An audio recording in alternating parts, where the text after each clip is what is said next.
komfortable Steuerung des Frequenzumrichters mit der Sourcetronic Smartphone App. Wir haben hier einen ST-Umrichter, die ST-App-Box und ein Smartphone. Als erstes wird das Kabel der App-Box mit dem Frequenzumrichter verbunden.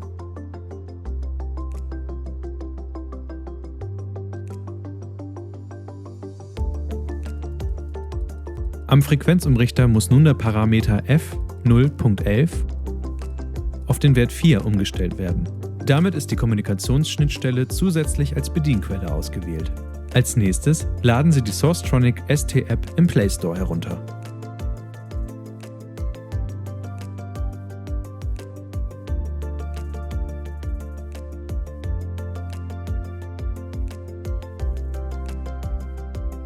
Nun kann das Smartphone mit dem Frequenzumrichter über Bluetooth gekoppelt werden.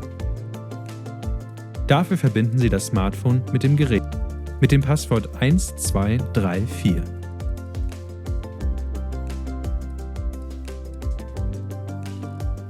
Starten Sie nun die ST-App und wählen wiederum das Gerät aus.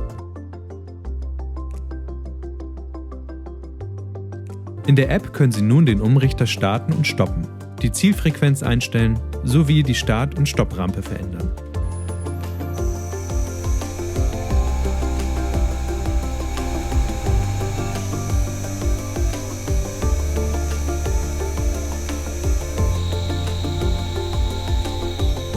Weitere Features